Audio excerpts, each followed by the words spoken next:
Praise the Lord. Hallelujah. Hallelujah. Hallelujah. தகப்பனே உமக்கு நன்றி அப்பா. உம்மை அதிகம் நேசிக்க கிருபை தாரும் ஆண்டவரே. ஆமென். Hallelujah.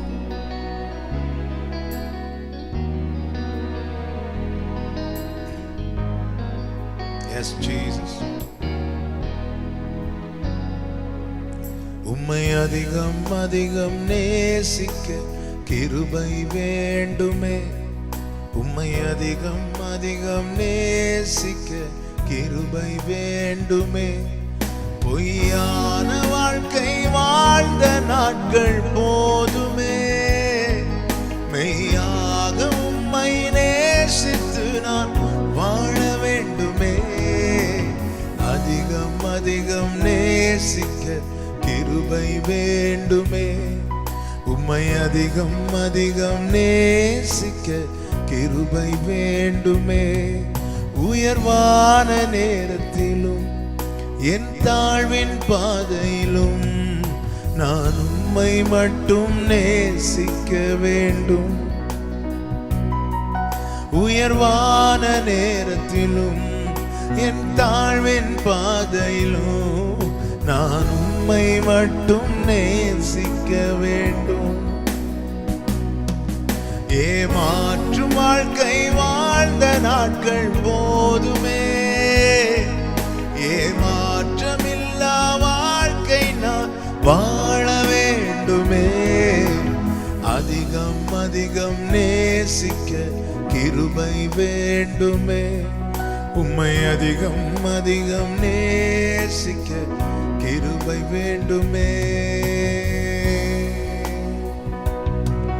பலவீன நேரத்திலும் பலமுள்ள காலத்திலும் நான் உம்மை மட்டும் நேசிக்க வேண்டும்.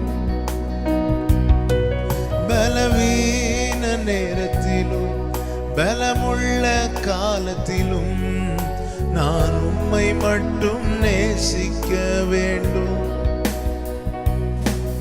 உம்மை விட்டு தூரம் போன நாட்கள் போதுமே. இன்னும் விடாமல் உம்மை பற்றி கொண்டு வாழ வேண்டுமே. அதிகம் அதிகம் நேசிக்க கிருபை வேண்டுமே. உம்மை அதிகம் அதிகம் நேசிக்க கிருபை வேண்டுமே. பொய்யான வாழ்க்கை வாழ்ந்த நாட்கள் போதுமே. மெய்யாக உம்மை நேசித்து நான் வாழ வேண்டுமே. எஸ் ஃபாதர், உம்மை அதிகம் நேசிக்க எங்களுக்கு கிருபை தாரும். உம்முடைய சமூகத்தில் எங்களை தாழ்த்துகிறோம். நீர் எங்களோடு இடைபடுவீராக. இயேசு கிறிஸ்துவின் நாமத்தில் பிதாவே, ஆமென். ஹல்லேலூயா. கர்த்தருடைய பரிசுத்த நாமத்திற்கு மகிமை உண்டாவதாக. ஆண்டவராகிய இயேசு கிறிஸ்துவின் நாமத்தினாலே இந்த பைபிள் ஸ்டடியில் இணைந்திருக்கிற உங்கள் ஒவ்வொருவரையும் நான் வாழ்த்துகிறேன். கர்த்தருடைய கிருபை, அவருடைய சமாதானம், அவருடைய இரக்கம் உங்களை சூழ்ந்து கொள்வதாக. கர்த்தருக்கு மகிமை உண்டாவதாக. வேதத்தை எடுத்துக்கொள்வோம். 1 கொரிந்தியர் 1வது அதிகாரம் அதனுடைய 9வது வசனத்தை வாசிக்க கேட்கலாம். 1 கொரிந்தியர் 1வது அதிகாரத்தின் 9வது வசனம். தம்முடைய குமாரனும் நம்முடைய கர்த்தருமாய் இருக்கிற இயேசு கிறிஸ்துவுடனே ஐக்கியமாய் இருப்பதற்கு உங்களை அழைத்த தேவன் உண்மையுள்ளவர். கிறிஸ்துவுடனே ஐக்கியமாய் இருப்பதற்கு தேவன் நம்மை அழைத்திருக்கிறார். அழைப்பை குறித்து தான் இந்த 1வது அதிகாரத்தில் பிரதானமாய் கூறப்பட்டிருக்கிறது. இதை நாம் அறிந்து கொண்டோம், கற்றுக்கொண்டோம், அதை தியானித்து வருகிறோம். முதலாவது, பரிசுத்தவான்களாய் இருக்கும்படிக்கு அவர் அழைத்திருக்கிறார். அதற்காக கிருபைகள் கொடுக்கப்படுகிறது. அதற்காக தான் இந்த பிரமாணங்கள் கொடுக்கப்படுகிறது. அதற்காக தான் கர்த்தருக்கு மகிமை உண்டாவதாக ஆமென் வரங்கள் கொடுக்கப்பட்டிருக்கிறது. ஆமென். பரிசுத்தவான்களாய் இருக்கும்படி அழைத்திருக்கிறார். அது மாத்திரமல்ல, நம் ஆண்டவராகிய இயேசு கிறிஸ்துவுடனே ஐக்கியமாய் இருப்பதற்கு தேவன் நம்மை அழைத்திருக்கிறார்.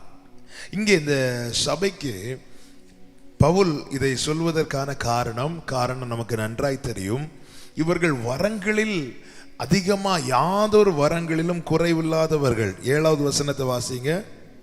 அப்படியே நீங்கள் யாதொரு வரத்திலும் குறைவில்லாதவர்களாய் நம்முடைய கர்த்தராகிய இயேசு கிறிஸ்து வெளிப்படுவதற்கு காத்திருக்கிறீர்கள். வரங்களில் ஒரு குறைவு கிடையாது, எல்லா வரமும் இருக்கு.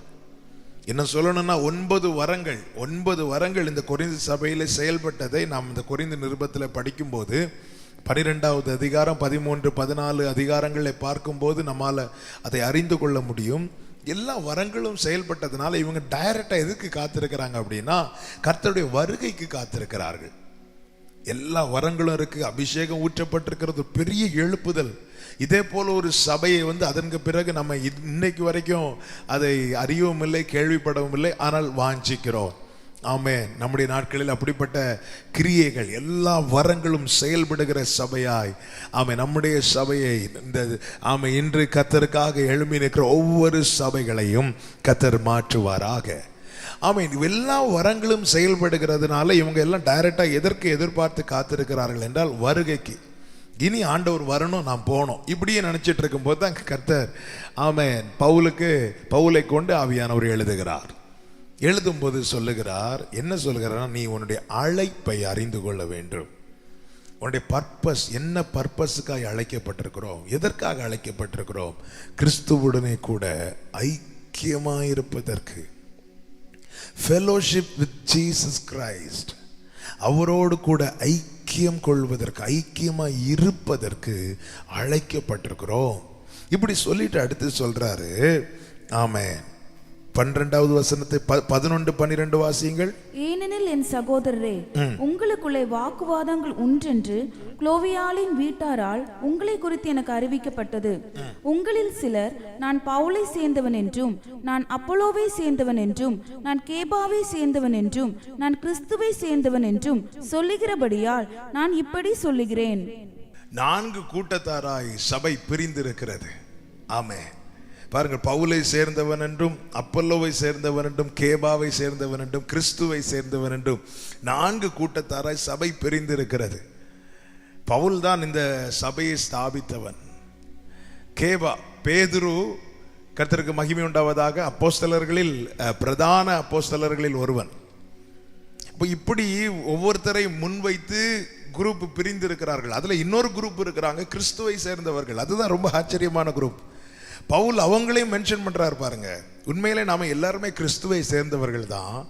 ஆனா இங்கே மற்ற 3 குரூப்பு கூட இந்த குரூப்பையும் சேர்த்து மென்ஷன் பண்ண ரீசன் என்ன? நான் ரொம்ப யோசித்த போது நம்முடைய சபைகளை வைத்து கம்பேர் பண்ணும்போது ஒரு காரியத்தை அறிந்து கொண்டேன். என்ன காரியத்தை அறிந்து கொண்டேன் என்றால், இப்படிப்பட்ட குரூப்ல இருக்கிறவங்க என்ன செய்ய மாட்டாங்க அப்படின்னா, மற்றவர்களோடு ஐக்கியம் கொள்ள மாட்டாங்க. புரியும்படியா சிம்பிளா சொல்லணும்னா, சர்ச்சுக்கு வரும்போது ஒருத்தரை பார்த்து சிரிக்க கூட மாட்டாங்க. மற்றவங்களை எல்லாம் ஏதோ பாவி போல பார்க்கிறது. பிரைஸ் எல்லாம் கூட சொல்ல மாட்டாங்க. பக்கத்தில் இருக்கிறவங்களுக்கு வாழ்த்துதல் சொன்னா கை கொடுக்க கூட மாட்டாங்க. ஒரு பைபிளுக்கு சம்டைம்ஸ் 3 பைபிள் கூட எடுத்துட்டு வரலாம். ஆனா மற்ற யாருக்கும் நாங்க ஆண்டவருக்குரியவர்கள், நாங்க பரிசுத்தவான்கள், நாங்க இப்போ எடுத்துக்கொள்ளப்படுவதற்கு ரெடியா இருக்கிறோம், இந்த மனநிலைமையில வருவாங்க. இதுதான் பவுல் சொல்லுகிறார். ஆவியானவர் பவுலை கொண்டு எழுதும் போது, நீ என்ன பர்பஸுக்காக அழைக்கப்பட்டாய்? அழைக்கப்பட்ட அழைப்பை பார்க்கணும். நீங்கள் அழைக்கப்பட்ட அழைப்பை பாருங்கள். அவர் என்ன ஏதோ சொல்லி அழைத்துட்டார்னு சொல்லிட்டு நான் என் இஷ்டப்படி ஓடக்கூடாது. அழைப்பில் நிலைத்திருக்கணும். அழைக்கப்பட்ட அழைப்பில் தரித்திருக்கணும்.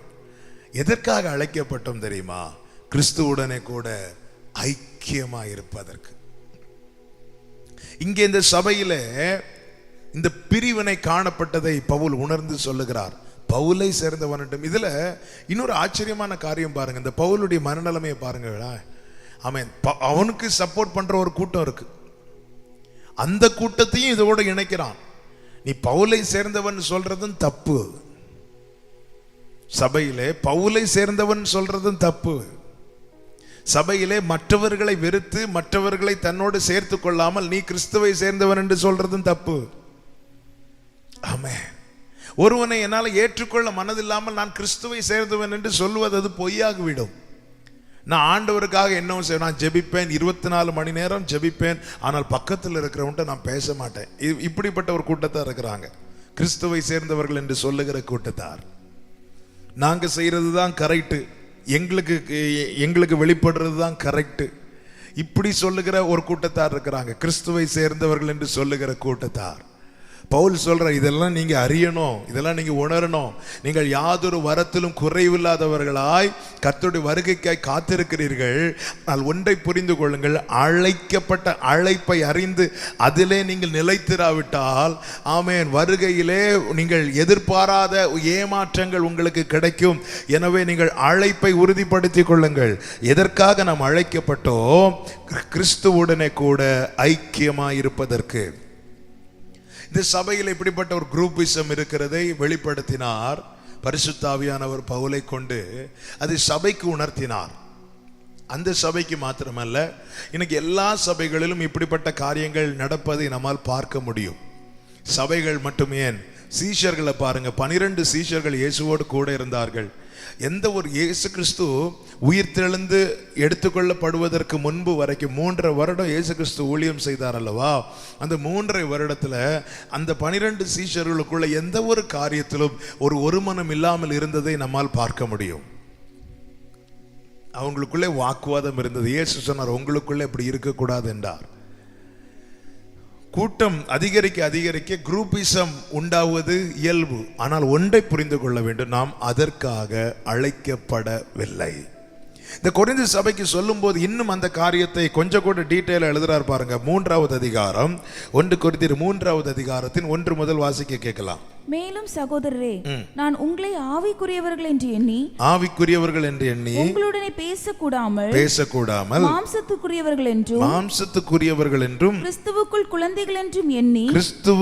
குழந்தைகள் என்றும் எண்ணி பேச வேண்டியதாயிற்று. ஆமென். ரொம்ப கவனமா கேட்கணும் இந்த வார்த்தையை. 1வது அதிகாரத்துல எப்படி வாழ்த்துறார்னா, நீங்க யாதொரு வரத்திலும் குறைவு இல்லாதவர்கள், எல்லா வரத்தையும் உடையவர்களை பார்த்து 3வது அதிகாரத்துல சொல்றாரு, என்னால உங்களை ஆவிக்குரியவர்கள் என்று எண்ணி பேச முடியவில்லை. ஆமென். அது நான் அந்நிய பாஷை பேசுறவன் பேசிக்கோ, அது நான் வியாக்கியானம் பண்ணுவேன், ஓகே பண்ணிக்கோ, நான் தீர்க்க தரிசனம் சொல்லுவேன் சொல்லிக்கோ, என்ன வேணாலும் செஞ்சிக்கோ. ஆனா ஒன்றை புரிந்து கொள், உங்களுக்குள்ள இந்த பிரிவினையும் வாக்குவாதங்களும் உண்டாயிருக்குமானால் உங்களை ஆவிக்குரியவர்கள் லிஸ்ட்ல வைக்க முடியாது. வரம் பெற்றவன் எல்லாம் ஆவிக்குரியவன் அல்ல. மாம்சத்தை வெறுத்தவனே ஆவிக்குரியவன். வரம் பெற்றவன் எல்லாம் ஆவிக்குரியவன் அல்ல. மாம்சத்தையும் அதன் ஆசை இச்சைகளையும் சிலுவையில் அறைந்தவனே ஆவிக்குரியவன். பவுல் சொல்றாரு, நீ அந்நிய பாஷை பேசுறதுனாலயோ, நீ வியாக்கியானம் பண்ணதுனாலயோ, நீ பிரசங்கம் பண்ணதுனாலயோ, நீ பெரிய விசுவாச வீரன் ஆனதுனாலயோ, நீ தீர்க்க தரிசனம் சொல்றதுனாலயோ, நீ குணமாக்கும் வரம் பெற்றதுனாலயோ, நீ பிசாசுகளை துரத்துறதுனாலயோ என்னால உன்னை ஆவிக்குரியவன் என்கிற லிஸ்ட்ல வைக்க முடியாது. ஏன் வைக்க முடியாதா? 2வது வசனத்தை வாசிங்க. நீங்கள் பலனில்லாதவர்களானதால் உங்களுக்கு போஜனம் கொடாமல் பாலை குடிக்க கொடுத்தேன். இன்னமும் நீங்கள் மாம்சத்துக்குரியவர்களாய் இருக்கிறபடியால் இப்பொழுதும் உங்களுக்கு பலன் இல்லை. மாம்சத்துக்குரியவன் ஒரு நாளும் பலனடைய மாட்டான். ஆமென். நல்ல இந்த வார்த்தையை கவனிக்கணும். ரொம்ப வரத்துல ஒருத்தங்க திளைத்ததும் அவங்க தான் ஆவிக்குரியவர்கள் அப்படிங்கிற ஒரு இமேஜ் நமக்குள்ள உண்டாகிறது இல்ல. சிம்பிள், புரியும். யார் ஆவிக்குரியவர்கள்? வரங்கள் யாரில் வெளிப்படுகிறதோ அவர்களா? இல்லை. மாம்சம் யாரில் வெளிப்படாமல் இருக்கிறதோ அவர்கள் தான் ஆவிக்குரியவர்கள். நம்ம ஆராதனைக்கு டைட்டில்லாம் வச்சிருவோம், ஆவிக்குரிய ஆராதனை, ஆவிக்குரிய கூட்டங்கள். ஆனா போறதெல்லாம் நமக்கு ஒரு பெயர் இருக்கிறது இல்ல, நம்மளே வச்சுக்கிட்ட பேர் ஆவிக்குரியவர்கள். நாங்கள் ஆவிக்குரிய கூட்டத்துக்கு போறோம், நாங்கள் ஆவிக்குரிய ஆராதனைக்கு போறோம். ஆவிக்குரியவன் யார் தெரியுமா?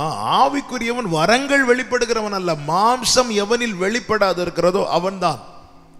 சபைக்கு தெளிவாய் சொல்லுகிறார், உங்களை ஆவிக்குரியவர்கள் என்று எண்ணி பேசாமல், 1வது வசனம், மாம்சத்துக்குரியவர்கள் என்றும் கிறிஸ்துவுக்குள் குழந்தைகள் என்றும் எண்ணி பேச வேண்டியதா இருக்கிறது. நீங்கள் பலனில்லாதவர்கள் ஆனதால் உங்களுக்கு போஜனம், கொஞ்சம் கட்டி ஆகாரம் கொடுக்காம, உபதேசம் இந்த மாதிரி கொஞ்சம் ஸ்ட்ராங்கா உங்களுக்கு கொடுக்காம, ஆரம்பத்துல பாலை கொடுத்தேன்.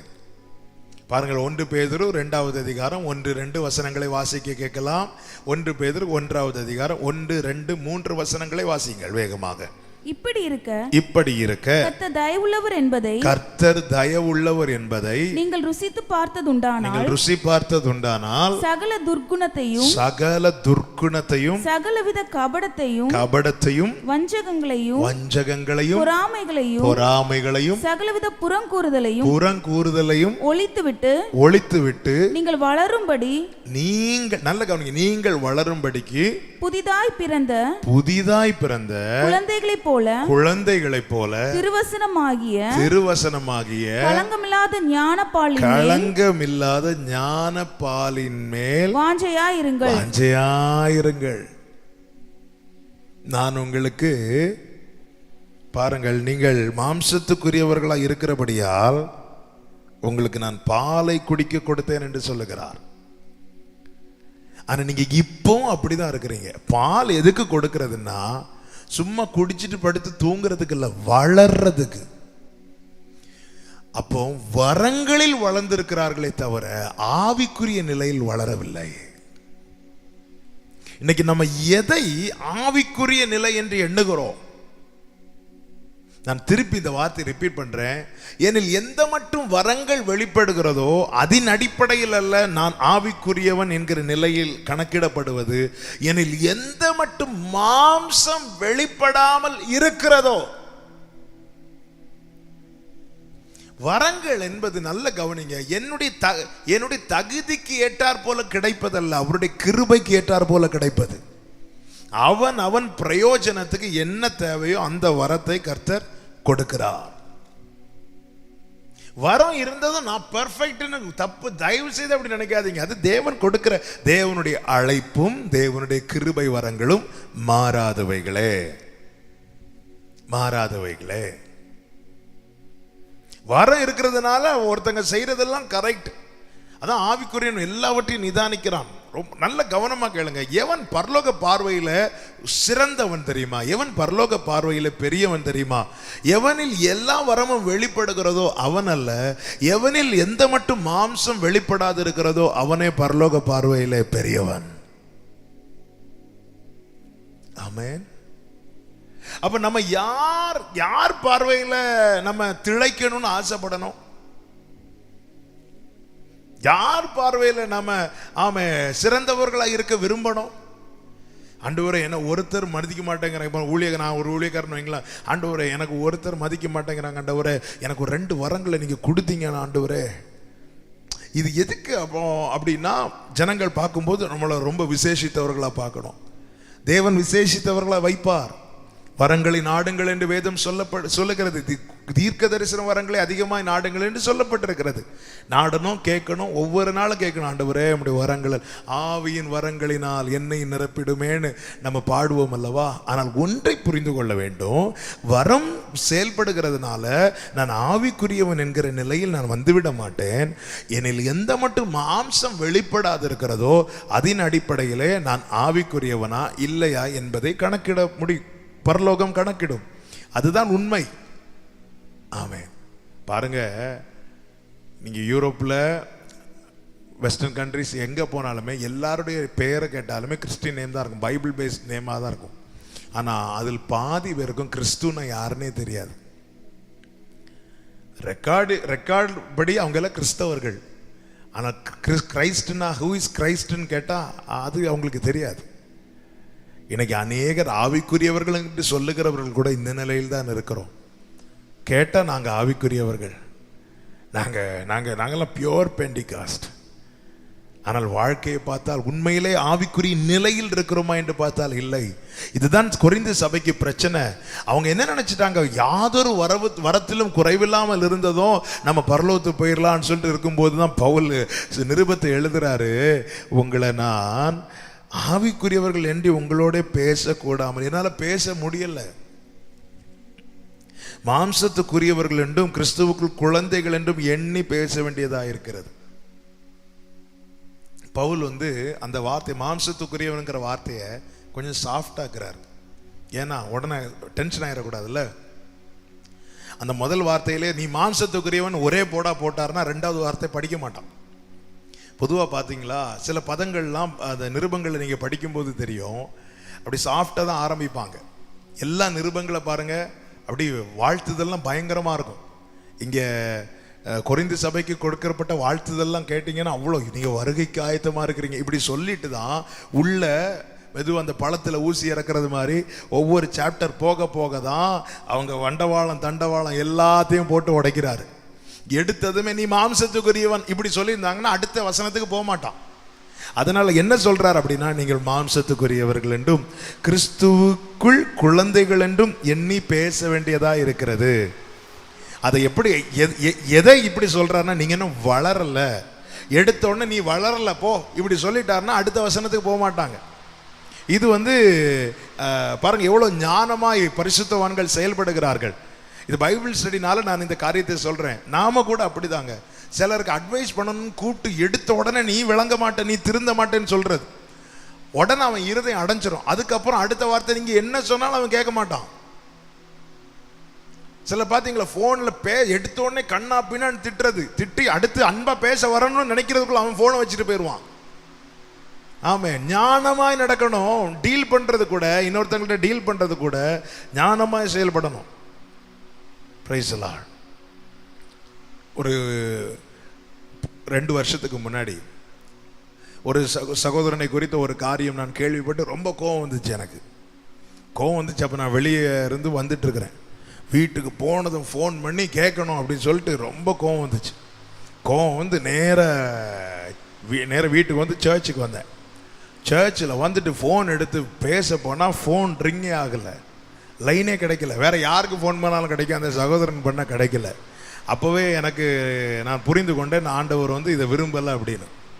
உடனே நான் ஃபோனை வச்சுட்டு ஆண்டவர் சமூகத்தில் இருந்தேன். ஆண்டவரே, ஏன் ஆண்டவர் என்னை பேச விட மாட்டேங்கிறீங்க அப்படி கேட்கும்போது ஆண்டவர் சிம்பிளாக என்னோட பேசுகிறார். நீ நாளைக்கு பேசு அப்படின்ட்டார். நீ நாளைக்கு பேசு, என்னெல்லாம் பேசணும்னு தோணுதோ உனக்கு, நீ நாளைக்கு பேசு அப்படின்னார். ஓகே ஆண்டவரே சொல்லிட்டு ஜெபம் பண்ணிட்டு நான் படுத்துட்டேன். நெக்ஸ்ட் டே மார்னிங் காலையில் ஃபோன் பண்ணுறேன். ஃபோன் பண்ணி நான் என்னெல்லாம் பேசணும்னு நினைத்தேனோ அத்தனையும் பேசினேன். ஆனால் எப்படி பேசுனேன் தெரியுமா? ரொம்ப சாஃப்டாக பேசினேன். நான் சாஃப்டாக பேசி ஒரு 20 மினிட்ஸ் பேசினேன். அந்த சகோதரன் அந்த 20 நிமிடமும் கேட்டுட்டு அழுதார். அழுது தன் பிழையை உணர்ந்து ஒப்புரவானார், உடைந்தார்.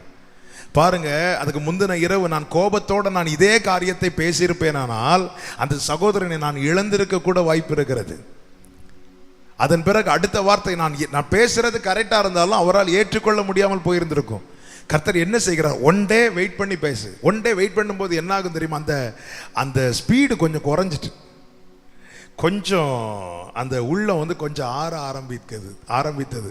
அதன் பிறகு நான் என்னெல்லாம் கேட்கணும்னு நினைச்சேனோ அத்தனையும் தான் கேட்டேன். ஆனால் கேட்டது எப்படி கேட்டேன்? நான் ரொம்ப சாஃப்டா கேட்டேன்.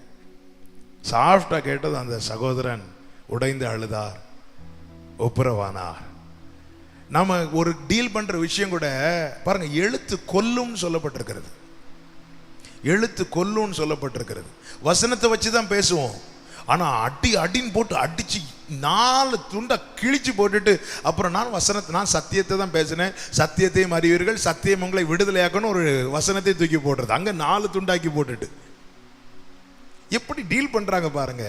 பெரிய விஷயத்தை சொல்ல போறாங்க. 3வது அதிகாரம், 4வது அதிகாரம், 5வது அதிகாரம்லாம் அப்பட்டமா அப்படியே சொல்லுவார். பெரிய பாவ செயல் சபைக்குள்ள இருக்கிறத பவுல் போட்டு உடைக்கிறார். ஆனா மெதுவா என்றாகிறார் பாருங்க. நீங்க கிறிஸ்துவுக்குள் குழந்தைகள் என்று எண்ணி நான் பேசுகிறேன்னு சொன்னதும் எல்லாரும் இருந்து கேட்க ஆரம்பிக்கிறாங்க. இது நமக்கு ஒரு பெரிய ஒரு பாடத்தை கற்றுத்தருகிறது. யாதொரு நபரிடத்துல நம்ம ஒரு ஆலோசனையோ அல்லது நம்ம ஒரு காரியமோ சொல்லும் போது எடுத்ததும் அவங்க பிழைகளை சொல்லி அவர்களை அவங்க இருதயத்தை கடினப்படுத்தாமல் எந்த ஒரு காரியம் பாருங்க, சுவிசேஷம் சொல்லும் போது கூட அப்படிதான். சரியா இன்னைக்கு அநேகர் போய் பண்ற தப்பு அதுதான். கிறிஸ்துவை நீங்கள் காட்டி கொடுப்பதை விட்டுவிட்டு, சத்தியத்தை காட்டி கொடுப்பதை விட்டுவிட்டு, வெளிச்சத்தை காண்பித்து கொடுப்பதை விட்டுவிட்டு அநேகர் அது இருள், இது பொய், அது பொய், இதெல்லாம் பொய், இப்படி சொல்லிட்டு இருக்கிறது. சத்தியத்தை, உண்மையை நீங்க காட்டி கொடுத்தாலே போதும் எது பொய் என்பது அவர்களுக்கு புரிய வரும். வெளிச்சத்தை காண்பித்து கொடுத்தாலே போதும் இருள் என்ன என்பது தெரிய வரும். அதை விட்டுட்டு வெளிச்சமாகிய கிறிஸ்துவை காண்பித்து கொடுப்பதை விட்டுவிட்டு 1 மணிக்கூர் பேசணும், 50 நிமிஷமும் இருளை குறித்தே பேசுறது. ஆமென். ஒளி வரும்போது இருளுக்கு பற்றி கொள்ள முடியாது. ஆமென். அப்பொழுது அவர்களும் இருதயத்தை அதற்கு நேராய் திருப்பி கேட்பார்கள். இது போனதுமே நீங்க செய்யறதெல்லாம் போய், நீங்க பண்றதெல்லாம் தப்பு, எடுத்ததும் பேசுறது, அவங்க இருதயம் கடினமாயிரும். அதன் பிறகு ஜென்மத்துக்கு அவர்களுக்கு நம்மால சுவிசேஷம் சொல்ல முடியாத நிலைமையாகிறோம். பவுல் இதுதான் கொரிந்து சபைக்குள்ள என்றாகிறார். மெதுவா சொல்றார் பாருங்க, உங்களை நான் ஆவிக்குரியவர்கள் என்று எண்ணி பேசாமல் மாம்சத்துக்குரியவர்கள் என்றும் கிறிஸ்துவுக்குள் குழந்தைகள் என்றும் எண்ணி பேசுகிறேன்னு சொல்லிட்டு அடுத்த வசனத்துல கொஞ்சம் கொஞ்சமா ஊசியை இறக்கிறார் பாருங்க. அடுத்து சொல்றார் பாருங்க, உங்களை நீங்கள் பலனில்லாதபடியினாலே உங்களுக்கு நான் பாலை குடிக்க கொடுத்தேன். பாலை 1 பேதுரு 2 நான் வாசிக்க கேட்டோமே, அது எதுக்கு? வளர்றதுக்கு. ஆமென். அப்ப திருவசனமாகிய களங்கம் இல்லாத ஞான பாலை குடித்து நான் வளர வேண்டுமானால் நான் சிலவற்றை நீக்க வேண்டியது அவசியம். எதை நீக்க வேண்டும்? 1 பேதுரு 2வது அதிகாரம் 1 முதல் மீண்டும் ஒரு விசை வாசிங்கள். இப்படி இருக்க கர்த்தர் தயவுள்ளவர் என்பதை நீங்கள் ருசித்து பார்த்ததுண்டானால் சகல துர்க்குணத்தையும் சகலவித கபடத்தையும் வஞ்சகங்களையும் பொறாமைகளையும் சகலவித புறங்கூறுதலையும் ஒழித்துவிட்டு நீங்கள் வளரும்படி புதிதாய் பிறந்த குழந்தைகளைப் போல திருவசனமாகிய களங்கமில்லாத ஞானப்பாலின் மேல் வாஞ்சையாயிருங்கள். இன்னைக்கு அநேகர் பலமுறை பைபிள் படித்து முடித்தும் இன்னும் மாம்சத்துக்குரியவர்களா இருக்க காரணம் என்ன தெரியுமா? ஒழிக்க வேண்டியதை ஒழிக்காம பாலை குடிச்சதுதான் பிரச்சனை. பைபிள் படிக்கிறவங்க வருஷத்துக்கு ஒரு முறையாவது பைபிள் படித்து முடித்து எவ்ரி இயர் அப்படி படித்து முடித்து அநேகர் எனக்கு தெரியும். ஆனால் அநேகருடைய வாழ்க்கையில பார்த்தா இன்னும் ஆவிக்குரிய நிலையில் இல்லை, மாம்சத்துக்குரியவர்களாய் தான் காணப்படுகிறார்கள். ரீசன் என்ன? வேதம் தெளிவாய் நமக்கு எல்லாத்தையும் காண்பித்து கொடுக்கும். அதனால தான் பைபிள் சொல்லுகிறது, நீங்கள் கர்த்தருடைய புஸ்தகத்தில் தேடி வாசியுங்கள், இவைகளில் ஒன்றும் ஜோடு இல்லாதிராது. நீ தேடி வாசிக்கணும். வாசிக்கும் போது தெரியும் இதுதான் ரீசன். அப்போ 1 பேதுரு 2வது அதிகாரத்தில் சொல்லப்பட்டிருக்கிறது, அந்த வசனத்தை வாசிங்க. சகல துர்க்குணத்தையும் சகலவித கபடத்தையும் வஞ்சகங்களையும் பொறாமைகளையும் சகலவித புறங்கூறுதலையும் ஒழித்து விட்டு, இதை கம்ப்ளீட்டா ஒழித்து விட்டு இது மேல வாஞ்சையா இருக்கணுமா? புதிதாய் பிறந்த குழந்தைகளை போல திருவசனத்தின் மேல வாஞ்சியா இருக்கும். பவுல் சொல்றாரு, நான் உங்களுக்கு பாலை குடிக்க கொடுத்தேன், ஆனா நீங்க இன்னும் வளராம இருக்கிறீங்களே. இவ்வளவு காலம் நான் உங்களுக்கு பாலை குடிக்க கொடுத்தேன், சுவிசேஷம் தான் பேசிட்டு இருந்தேன், உபதேசத்துக்குள்ள நான் இன்னும் என்ட்ராகல. நல்ல சாஃப்டா வருத்தப்பட்டு பாரம் சுமக்கிறவங்களே, கர்த்தர் உன்னை ரட்சிப்பார், கர்த்தர் உன்னை விடுவிப்பார், கர்த்தர் உன் கண்ணீரை மாற்றுவார், உன் கவலை நீக்குவார். இப்படி உனக்கு பாலை தான் குடிக்க கொடுத்தேன், நான் இவ்வளவு நாள் குடிக்க கொடுத்தேன். ஆனா உன்னை பற்றின ரிப்போர்ட் எனக்கு பார்க்கும்போது, ஓ இன்னும் நீ வளரலையே, இன்னும் நான் பால் தான் குடிக்க கொடுக்கணுமா? பாருங்க, சின்ன பிள்ளைங்க பால் குடிக்கலைன்னா ஃபீல் பண்ணுவாங்க. அதே பிள்ளைங்க 20 வயசு ஆனதுக்கு அப்புறம் சின்ன பிள்ளை மாதிரி பால் குடிச்சிட்டு இருந்தா அதை நினைச்சு ரொம்ப அதிகம் ஃபீல் பண்ணுவாங்க பெற்றோர். ஆமே, வளர்ச்சிக்கு ஏற்றார் போல ஆகாரத்தின் அந்த அளவும் அந்த லெவல் எல்லாம் அதிகரிக்கும். 20 வயசு ஆனதுக்கு அப்புறம் 40 வயசு ஆனதுக்கு அப்புறம் சின்ன 2 வயசு குழந்தை மாதிரி பாட்டிலில் பாலையும் வச்சிட்டு இருந்தா, இதுதான் சபைகளின் நிலைமை. கேட்டா எங்களுக்கு எல்லா வரமும் இருக்கு, நாங்கெல்லாம் எத்தனை நாள் ஜெபிப்போம் தெரியுமா, எவ்வளவு நாள் உபவாசிப்போம் தெரியுமா, எங்கெல்லாம் டிராக்ட் கொடுப்போம் தெரியுமா, எவ்வளவு ஊழியம் செய்வோம் தெரியுமா? சொல்றதுக்கு நிறைய இருக்கு. ஆனால் நான் மீண்டும் சொல்லுகிறேன், வரங்கள் வெளிப்படுவதின் அடிப்படையில் அல்ல, நீ ஆவிக்குரியவனா இல்லையா என்பது கணக்கிடப்படுவது மாம்சீகம் எந்த மட்டும் வெளிப்படாது இருக்கிறதோ அதன் அடிப்படையிலே. அந்த 2வது அதிகாரத்துல பாருங்க, 1 கொரிந்தியர் 2வது அதிகாரத்துல 14 முதல் வாசியுங்கள்.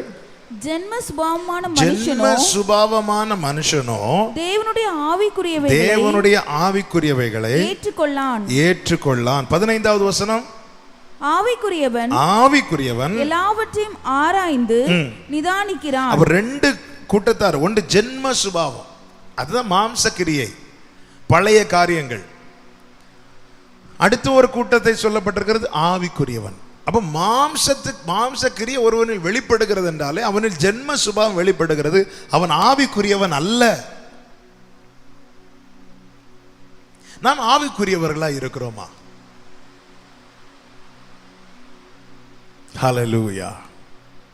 சற்று கடினமா இருந்தாலும் ஆவியானவர் சபைகளுக்கு சொல்லுகிறதை காதுள்ளவன் கேட்க கடவன்.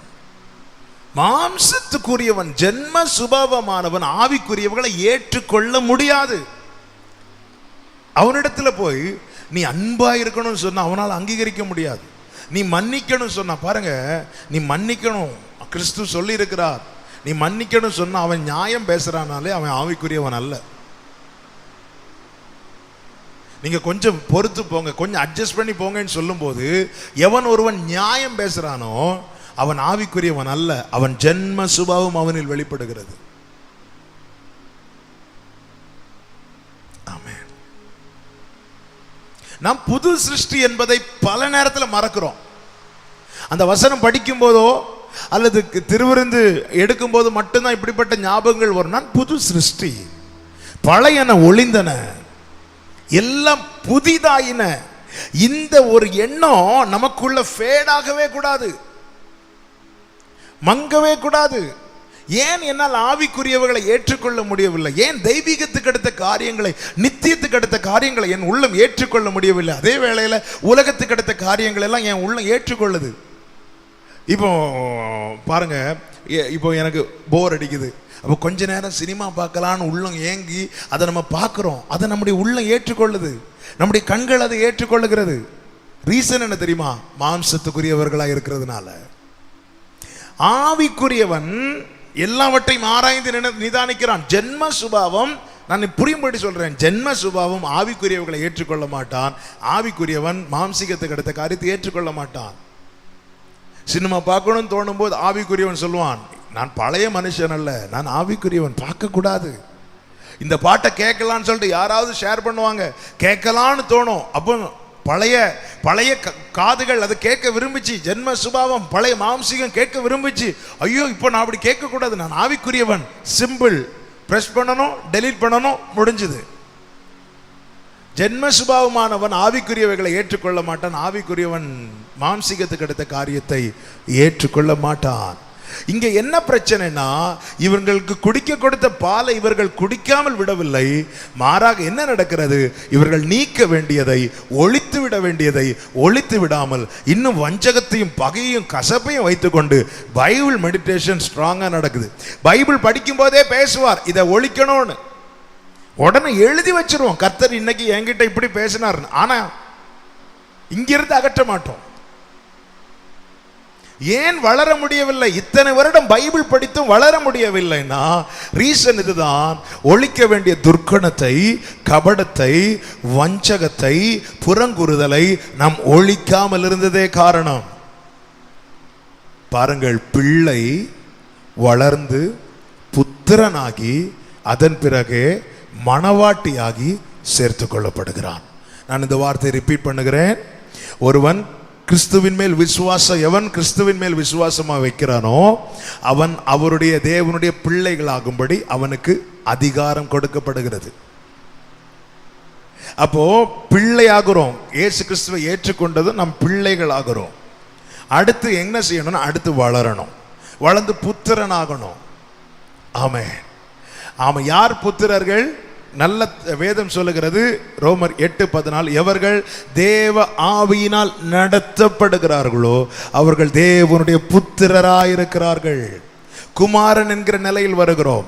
ஆண்டவராகிய இயேசு கிறிஸ்து 30வது வயதிலே ஞான ஸ்நானம் பெற்று கரையேறின உடனே பரிசுத்த ஆவியானவர் அவர் மேல் இறங்கின போது வானத்திலிருந்து சத்தம் உண்டாகிறது, இவர் என்னுடைய நேச பிள்ளை என்றல்ல, இவர் என்னுடைய நேச குமாரன்.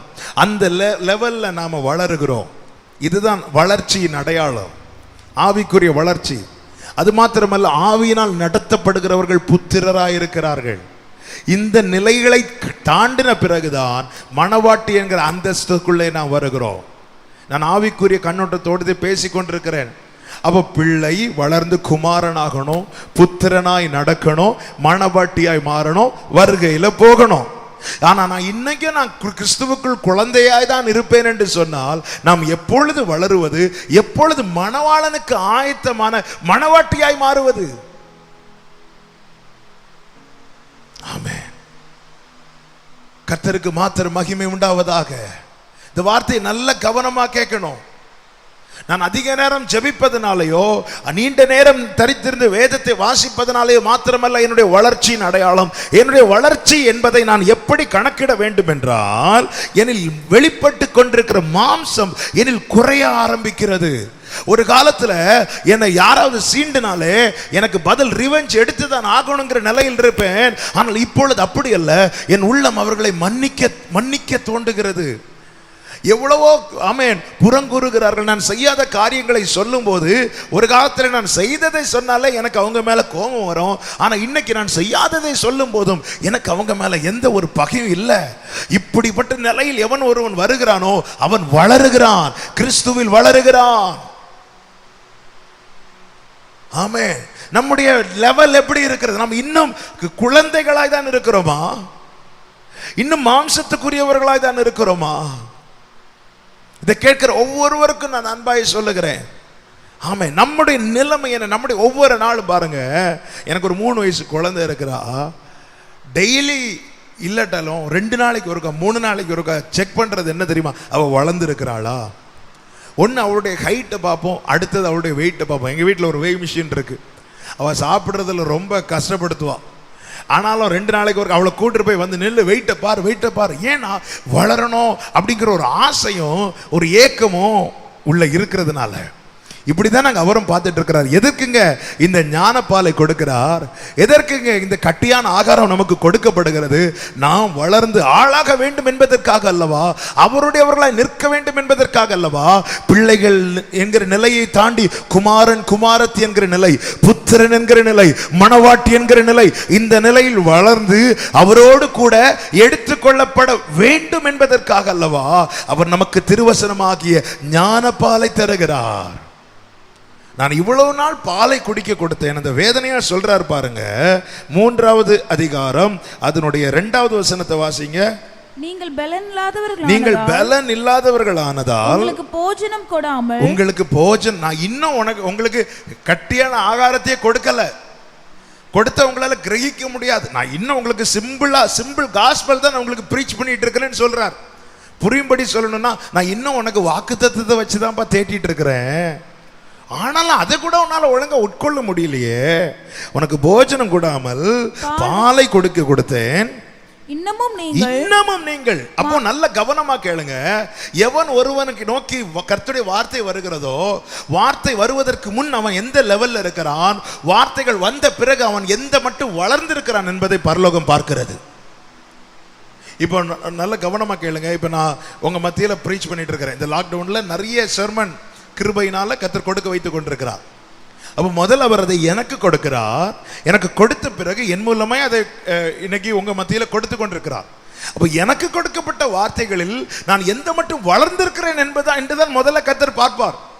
நான் எப்படி பிரீச் பண்றேன் என்பதுதான் 2வது தான் பார்ப்பார். எனக்கு கொடுக்கப்பட்ட வார்த்தைகளில் நான் எந்த அளவுக்கு வளர்ந்திருக்கிறேன் என்பதை முதல்ல அவர் பார்ப்பார். அதன் பிறகுதான் நான் கரெக்டா பிரீச் பண்றேனா என்பதெல்லாம் அது 2வது தான். நான் கரெக்டாக ப்ரீச் பண்ணாலும் சில நேரத்தில் நினைச்சது மாதிரி சொல்லாமல் போனாலும் ரட்சிப்பு கர்த்தருடையது. அவர் செய்ய நினைத்தது தடைபடாது. என்னுடைய இல்லை, யாருடைய பிரசங்கத்தினாலும் யாரையும் ரட்சிக்க முடியாது. ரட்சிப்பு கர்த்தருடையது. ஆமென் சொல்லுங்க பார்க்கலாம். முதல்ல வார்த்தை எனக்கு கொடுக்கிறார்னா என்னில் அந்த வளர்ச்சி எதிர்பார்க்கிறார். பவுல் இதுதான் செய்கிறார் பாருங்கள். 2வது வசனம், உங்களுக்கு நான் போஜனம் கூடாமல் பாலை குடிக்க கொடுத்தேன், இன்னமும் நீங்கள் மாம்சத்துக்குரியவர்களா இருக்கிறபடியால். இத்தனை காலம் பிரசங்கம் கேட்டோம், இன்னமும் நீங்கள் இது பவுலுடைய வேதனை இல்லைங்க, பவுலுக்குள் இருந்து இதை எழுதுகிற ஆவியானவருடைய வேதனை. இது ஏதோ ஒரு பவுலுடைய வேதனை அல்ல, ஏதோ ஒரு மனிதனுடைய வேதனை அல்ல, ஏதோ ஒரு ஊழியக்காரனுடைய வேதனை அல்ல, அவர்களை செயல்படுத்துகிற பரிசுத்த ஆவியானவருடைய வேதனை. எத்தனை பிரசங்கங்கள் கேட்கிறோம், எத்தனை முறை வேதத்தை வாசித்து முடித்திருக்கிறோம், எத்தனை எத்தனை எத்தனை கணக்கில்லை, எத்தனை வசனம் கேட்டாலும் காணாம சொல்றதுக்கு ரெடி. ஆனால் இன்னும் துர்க்குணம் மாறவில்லை, இன்னும் புறங்கூறுதல் மாறவில்லை, இன்னும் வஞ்சகம் மாறவில்லை, இன்னும் பகை மாறவில்லை, இன்னும் ஜென்ம சுபாவங்கள் மாறவில்லை. ஹல்லேலூயா. எத்தனை பேருக்கு நான் சொல்லுகிற வார்த்தை புரிகிறது என்று எனக்கு தெரியவில்லை. ஆனால் ஒன்றை புரிந்து கொள்ள, நான் ஆவிக்குரியவனா இல்லையா, இதை நீங்கள் இந்த நாளிலே நிதானிக்க வேண்டும். நான் திருப்பி அந்த வார்த்தையை ரிப்பீட் பண்றேன். வரங்கள் வெளிப்படுவதின் அடிப்படையில் அல்ல நீ ஆவிக்குரியவனா இல்லையா என்பது வேதத்தின் அடிப்படையில் கணக்கிடப்படுவது. வரங்கள் வெளிப்படுவதின் அடிப்படையில் அல்ல, மாறாக உன்னில் மாம்சம் வெளிப்படாமல் இருப்பதின் அடிப்படையில் தான் நீ ஆவிக்குரியவனா இல்லையா என்பது கணக்கிடப்படுகிறது. இன்னமும் நீங்கள் அப்போ நல்ல கவனிங்க. தேவன் நம்மை நம்பி நமக்கென்று வார்த்தைகளை தர தர தர நாம் வார்த்தைக்கு எதிர்பார்க்கிறோம், வார்த்தை தருகிறார்.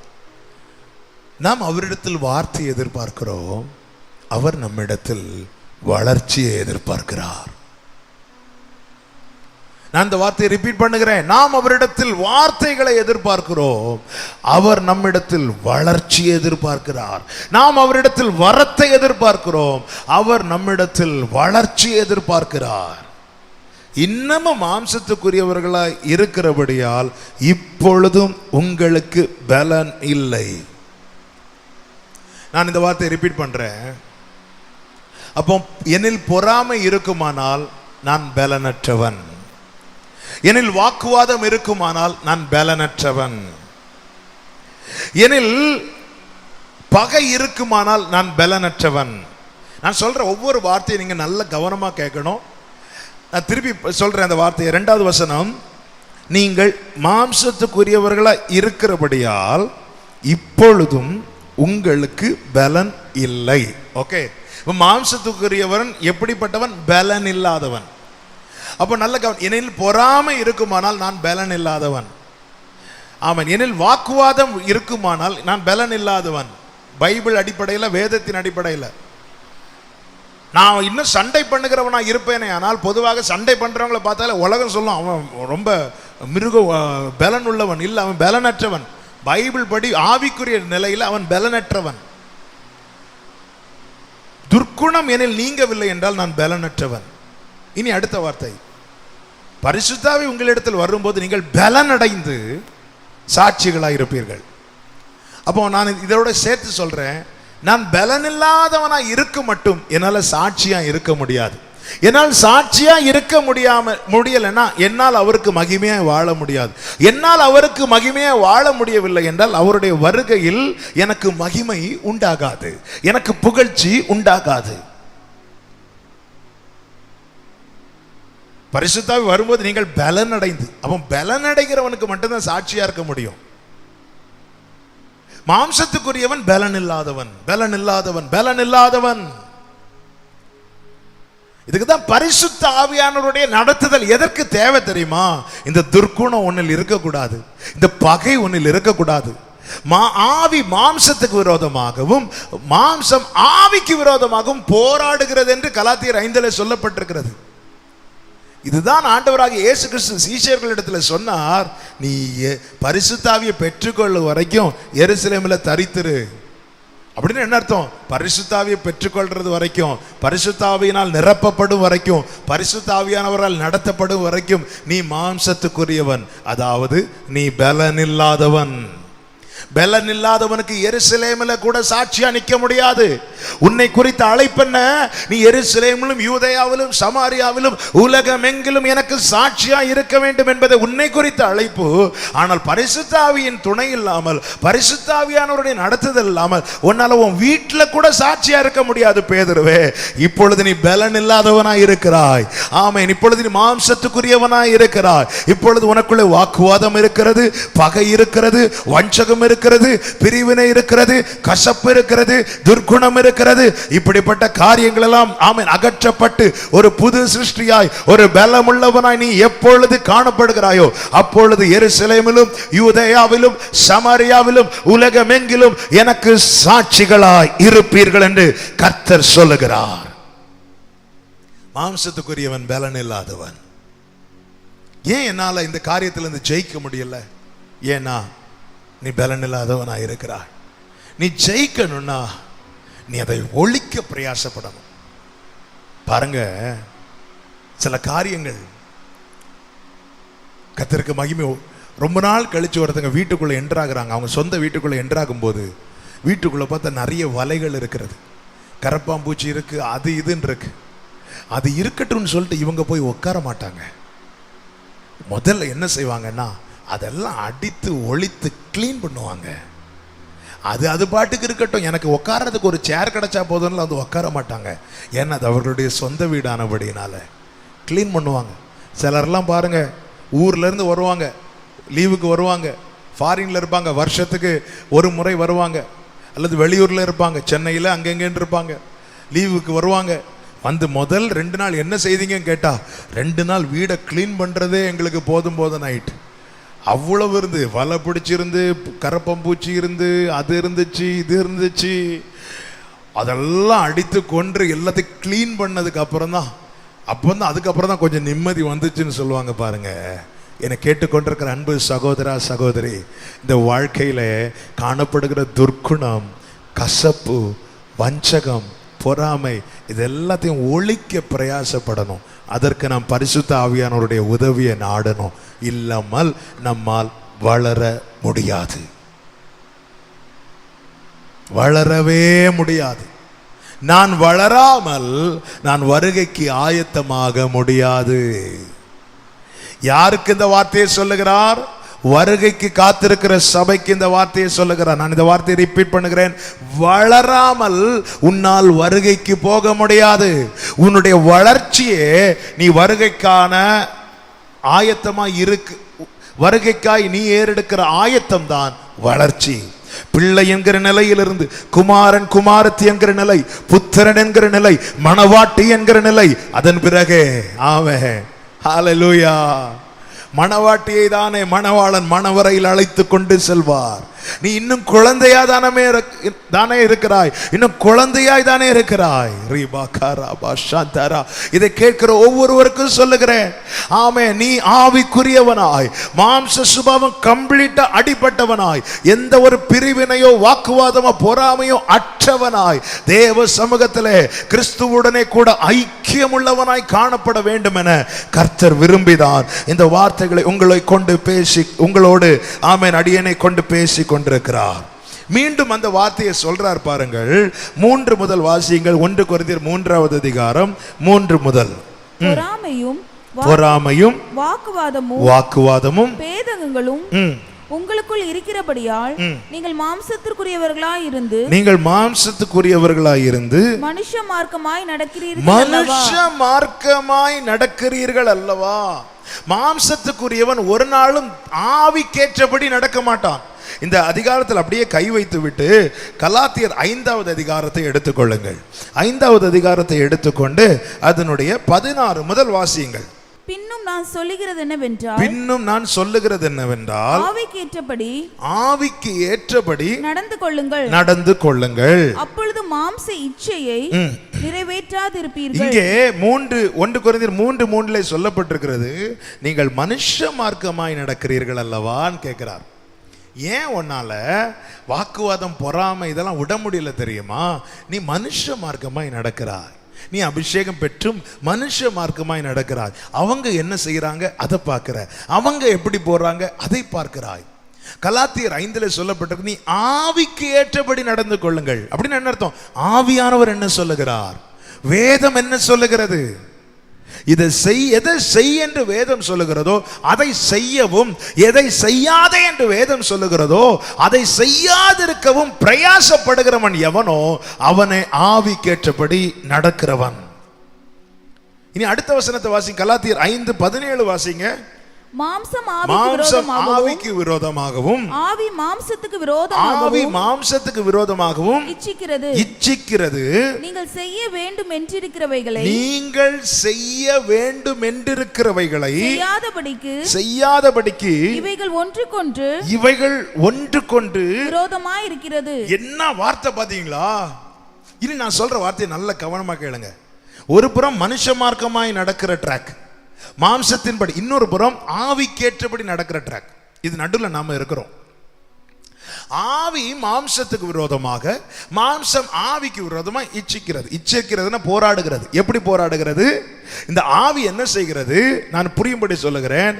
ஆவியானவர் போராடுகிறார் நமக்காக. எப்படி போராடுகிறார்? மாம்சத்துக்கு உட்பட்டு எதை செய்யணும்னு நினைக்கிறோமோ அதை அவைகளெல்லாம் செய்ய விடாமல் தடுக்கிறார். எவ்வளவு பாக்கியம்ல! நமக்காய் கொடுக்கப்பட்ட தேற்றரவாளனுக்காய் ஸ்தோத்திரம் செலுத்துங்கள். ஆமென். மாம்சம் எப்படி போராடுகிறது? ஆவிக்குட்பட்டு எதை செய்யணும்னு நினைக்கிறோமோ அதை செய்ய விடாதபடிக்கு போராடுகிறது. இப்ப அடுத்த கேள்வி, ஓகே, இது ரெண்டு மாறி மாறி போராடுறதுல எது ஜெயிக்கும்? ஆவி ஜெயிக்குமா, மாம்சம் ஜெயிக்குமா? காமனா எல்லாரும் சொல்லுவோம் ஆவிதான் ஜெயிக்கும். உண்மைதான். ஆனா நம்முடைய வாழ்க்கையில எது ஜெயிக்கும்? எது ஜெயித்து கொண்டிருக்கிறது? நம்முடைய வாழ்க்கையில எது ஜெயிக்கும் என்பதை தீர்மானிக்கிறது ஆவியோ மாம்சமோ அல்ல, நாம தான். நான் இந்த பக்கம் சாய்வேனையானால் மாம்சம் ஜெயிக்கும், நான் இந்த பக்கம் சாய்வேனையானால் ஆவி ஜெயிக்கும். நீ ஆவிக்குரியவனா மாம்சத்துக்குரியவனா? Thank you Holy Spirit. நீ எந்த பக்கம் சாய்கிறாயோ அந்த பக்கமே வெற்றி. நீ மாம்சத்துக்கு உரியவனாய் நடக்க விரும்பி அந்த பக்கம் சாய்வாயானால் மாம்சம் வாழ்க்கையில ஜெயிக்கும், தலை தூக்கி நிற்கும், ஜென்ம சுபாவம் உன்னில் மீண்டும் வெளிப்படும். நீ ஆவிக்கேற்றபடி நடக்க இந்த பக்கம் சாய்வாயானால் இது தோற்கும். ஹல்லேலூயா.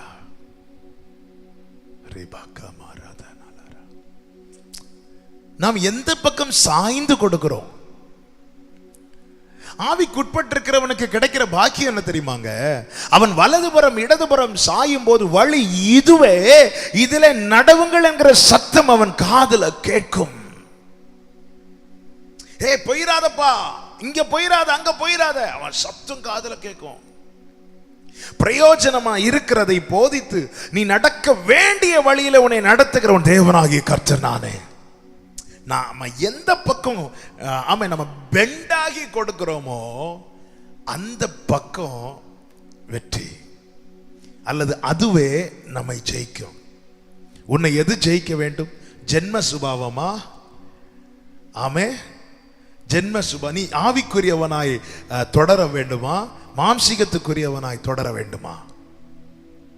உன் கையில் தான் இருக்கிறது, உன் கையில் தான் இருக்கிறது. இதைதான் பவுல் சொல்லுகிறார், எனக்கு லாபமாயிருந்த அனைத்தையும் நான் நஷ்டம் என்றும் நான் குப்பை என்றும் விட்டேன்.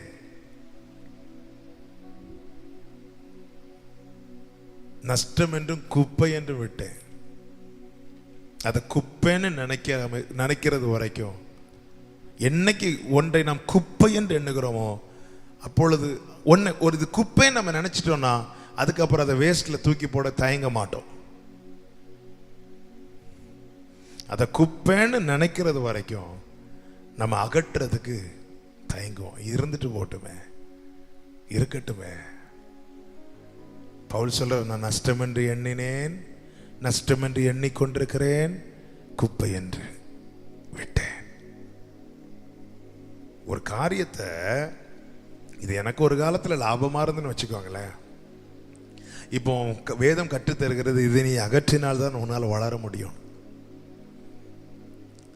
ஓகே, நான் அகற்றாமல் இருக்கிறேன். ஏன் தெரியுமா? நான் இதை குப்பை என்று இன்னும் எண்ணவில்லை. நான் இதை எப்பொழுது குப்பை என்று எண்ணுகிறேனோ, குப்பையை நம்ம ஈஸியாக தூக்கி போட்டுருவோம். வேஸ்ட் வரும்போது ஒவ்வொரு ஏரியாவில் சிலர் காலையில் வேஸ்ட் எல்லாம் எடுக்கிறதுக்குன்னு வருவாங்க பாருங்க, வந்து கேட்பாங்க. எங்கள் ஏரியாவில் வந்து நாங்கள் ஃப்ரெண்டில் வேஸ்ட் வைத்திருப்போம், அப்படி வைக்க தவறுனாலும் வந்து பெல் அடித்து கேட்பாங்க, வேஸ்ட் இருக்கான்னு கேட்பாங்க. வேஸ்ட் எடுக்க வராங்கன்னு சொன்னது வீட்டில் இருக்கிற வேஸ்ட் எல்லாம் நம்ம எடுத்து வச்சு கொடுத்துருவோம். வேஸ்ட் தான் இல்லை. நான் இதை குப்பை என்று எண்ணும் வரைக்கும் இதை நான் தூக்கி போட மாட்டேன். என்னுடைய வளர்ச்சிக்கு எது தடையோ அது குப்பை என்று உன்னால் உறுதியான ஒரு தீர்மானத்தை எடுக்க முடியுமே ஆனால் நீ வளருகிறவன், நீ வளருகிறவள். சில மாம்சீகமான கான்டாக்ட்ஸ் வாலிப பிள்ளைங்களுக்கு பாருங்க, நேரத்தை மாயை பின்பற்றி கிருபையை போக்கடிக்கிறார்கள். இது என்னுடைய ஸ்பிரிச்சுவல் growthக்கு இது தடைன்னு சொல்லி நீ இதை எப்போ குப்பைன்னு என்றியோ நீ அடுத்த ஸ்டெப்பில் கால் எடுத்து வைக்க ரெடி ஆகிட்டேன்னு அர்த்தம். இல்லை, நான் ஜெபம் பண்ணுவேன், பைபிள் படிப்பேன், எல்லா சர்மனும் பார்ப்பேன், பைபிள் ஸ்டடி பார்ப்பேன், பிரைஸ்வர்ஷிப் பார்ப்பேன், ஆராதனை பார்ப்பேன், ஆனால் இந்த கேரக்டரை மட்டும் நான் மாற்ற மாட்டேன் நீங்கள் இருப்பீங்கன்னா, பவுல் சொல்றாரு, இன்னும் நீங்கள் மாம்சத்துக்கு உட்பட்டு தான் இருக்கிறீர்கள். உங்களுக்கு என்ன இல்லை? பலன் இல்லை. பலன் இல்லாதவனுக்கு சாட்சியாய் நிற்க முடியாது. சொந்த எருசலேமில் கூட நிற்க முடியாது. உன்னை குறித்த தேவ நோக்கம் என்ன? நீ எருசலேமில் மட்டுமல்ல, நீ யூதேயாவிலும் சமரியாவிலும் உலகமெங்கும் அவருக்கு சாட்சியாய் இருக்க வேண்டும் என்பதே. ஆனால் நீ சாட்சியா இருக்கணும்னா நீ பலப்படணும். ஆவியானவர் சபைகளுக்கு சொல்லுகிறதை காதுள்ளவன் கேட்க கடவன். 1 கொரிந்தியர் 3வது அதிகாரத்தில் ஒரு வார்த்தை கூட சொல்லி நான் செபிக்க விரும்புகிறேன். 4வது வசனத்தை வாசியுங்கள். ஒருவன் நான் பவுலை சேர்ந்தவன் என்றும் வேறொருவன் நான் அப்பல்லோவை சேர்ந்தவன் என்றும் சொல்லுகிறபடியால் நீங்கள் மாம்சத்திற்குரியவர்கள் அல்லவா. அப்போ இந்த குரூப் இப்படி பேசுகிறோனாலே நான் மாம்சத்துக்குரியவர்கள். நான் அவனை சேர்ந்தவன், இவனை சேர்ந்தவன். என கேட்கிற அன்பு சகோதர சகோதரி, குடும்பமான வரையில் தேவ பிள்ளை பைபிள் ஸ்டடி கவனிக்கிறது, அவன் சும்மா சண்டே சர்வீஸ் பார்க்குற எல்லாருமே பைபிள் ஸ்டடி கவனிக்க மாட்டாங்க. வேதத்தை கேட்கணும்னு விருப்பம் உள்ளவங்க தான் பைபிள் ஸ்டடி கவனிப்பாங்க. அது தெரிந்தது தான், அதில் மாற்றம் இல்லை. இதை கேட்குற ஒவ்வொருவருக்கும் சொல்கிறேன், ஒரு நாளும் நீங்கள் ஜாதியை வைத்து பேசவே கூடாது. ஆமாம், இது நம்ம ஆளா, இது அவங்க ஆளா, இப்படியெல்லாம் தயவு செய்து பேசவே செய்யாதீங்க. அப்படி நீங்க பேசுறீங்கனாலே நீங்க ஆவிக்குரியவர்கள் அல்ல. அந்த டாபிக்கே எடுக்காதீங்க. நீங்க ரட்சிக்கப்பட்டவர்களா? ரட்சிக்கப்பட்டவர்களோடு எனக்கு ஐக்கியம். ஆமென். இப்படி நீங்க உங்க சிந்தையை தூய்மையாக்குங்க. பாருங்க, பவுல் சொல்றாரு, பவுலை சேர்ந்தவன் என்றும் வேறொருவன் அப்பல்லோவை சேர்ந்தவன் என்று சொல்லுகிறபடியால் நீங்கள் மாம்சத்துக்குரியவர்கள் அல்லவா. நான் இனி எப்பொழுதுங்க வளர்ந்து, நான் இனி எப்பொழுது குமாரனாகி, நான் இனி எப்பொழுது புத்திரனாகி, நான் இனி எப்பொழுது மணவாட்டியாகி போக போறேன். காலங்கள் வேகமாய் ஓடிக்கொண்டிருக்கிறது. வாழ்க்கையில் பாதி முடிந்து விட்டது. ஆமென். இனி கர்த்தருடைய வருகைக்கு மிகவும் நெருக்கமாய் இருக்கிறோம். வாசல் அருகே அவர் வந்து விட்டார். இப்பொழுது நான் அவனை சேர்ந்தவன், இவனை சேர்ந்தவன், அந்த கூட்டத்தை சேர்ந்தவன், இந்த கூட்டத்தை சேர்ந்தவன், அந்த சபையை சேர்ந்தவன், இந்த சபையை சேர்ந்தவன், ஆமென், இந்த ஜாதியை சேர்ந்தவன், அந்த ஜாதியை சேர்ந்தவன், இப்படியே பேசி பேசி இன்னும் ஆமென் குழந்தைகளாகவே.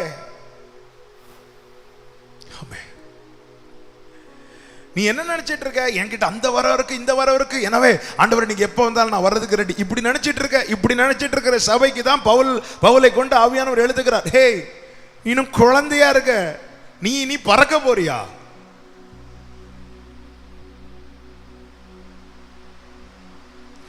குரூப்பிசம் அதுல உட்படவே கூடாது, உடன்படவே கூடாது. பிரிவினை உண்டாக்க நினைக்க. நேற்று செய்தியில கூட ஆவியானவர் இதை வலியுறுத்தினார். இந்த பைபிள் ஸ்டடி அதன் தொடர்பாக பேசுவதை போல நான் உணர்கிறேன். கர்த்தருக்கு மாத்திர மகிமை உண்டாவதாக. இந்த குரூப்பிசம் என கேட்கிற ஒவ்வொருவருக்கும் அப்படிப்பட்ட யாரோட உடன்படாதிருங்கள். அன்பு கொள்ளுங்கள், ஐக்கியம் கொள்ளாதிருங்கள். அன்பு எல்லாரையும் நேசிங்க. ஆனா அவங்க கிட்ட போய் ஐக்கியம், அவங்க இவங்கள பேசுறத போய் கேட்கறது. சிலர் பாருங்க எந்த குரூப்பும் பட மாட்டாங்க, ஆனா பவுல் கூட்டத்தார் பேசுறதையும் கேட்பாங்க, அப்பல்லோ கூட்டத்தார் பேசுறதையும் கேட்பாங்க. அதுல அவங்க குளிர் காய்வாங்க பாருங்க. சிலர் எந்த பிரச்சனையில அவங்க இருக்க மாட்டாங்க, ஆனா மாறி மாறி கேட்கறத, அவங்க இவங்கள்ட்ட ஃபோன் பண்ணி பேசுறத அப்படி கேட்பாங்க. அதுல ஒரு சந்தோஷம். இவங்க சொல்றதையும் கேட்பாங்க. இப்படி குளிர் காய்கிற அநேகர் இருக்கிறார்கள். நாம கூட நம்மையும் அறியாமல் இதுல அநேக பல முறை நாம காணப்படுகிறோம். இருக்கவே கூடாது. நம்மை குறித்து நாம தான் எச்சரிக்கையா இருக்கணும். ஆமென். நான் சொல்லுகிறது ஆமென் புரியும் என்று நான் நினைக்கிறேன், நான் விசுவாசிக்கிறேன். ஆவியானவர் உங்களுக்கு உதவி செய்வாராக. நான் அடிக்கடி சொல்லுகிற ஒரு வார்த்தை உண்டு, எதுவுமே ப்ரீச் பண்றது ரொம்ப ஈஸி, கேட்கறது அதை விட ஈஸி, ஆனா பிராக்டிஸ் பண்ணணும். ஆமென். நம்மை நோக்கி ஒரு வார்த்தை வருகிறது என்றால் அடுத்ததாக தேவன் எதிர்பார்க்கிறது வளர்ச்சி. நீ ஆவிக்குரியவனா இல்லையா? நிதானித்து பார். இன்று இரவு நிதானித்து பாருங்கள். இல்லை என்றால் ஒப்புரவாகுங்கள். அதற்கு தடையா இருக்கிறவைகளை ஒழித்து போட தேவனிடத்தில் கிருபை கேளுங்கள். கர்த்தர் நிச்சயம் அப்படிப்பட்ட கிருபைகளை தந்து அவருடையவர்களாய் உங்களை மாற்றி கர்த்தர் உங்களை ஆசீர்வதிப்பாராக. கண்களை மூடி இயேசுவின் நாமத்தில் ஜெபிக்கிறோம். இந்த வார்த்தைகளை கொண்டு ஒவ்வொருவரையும் கர்த்தர் ஆசீர்வதிப்பீராக. ஆண்டவரே, மாம்சத்துக்குரியவர்களாய் அல்ல, ஆவிக்குரியவர்களாய் ஆவிக்கேற்றபடி நடந்து கொள்ள எங்களுக்கு கிருபை செய்யும்படி உம்முடைய திரு சமூகத்தில் எங்களை தாழ்த்தி பணிந்து கெஞ்சி கேட்கிறோம். இதை பார்த்து கேட்ட ஒவ்வொருவரையும் நீர் ஆசீர்வதியும். இயேசு கிறிஸ்துவின் நாமத்தில் பிதாவே, ஆமென். God bless you. கர்த்தர் உங்களை ஆசீர்வதிப்பாராக. ஆமென்.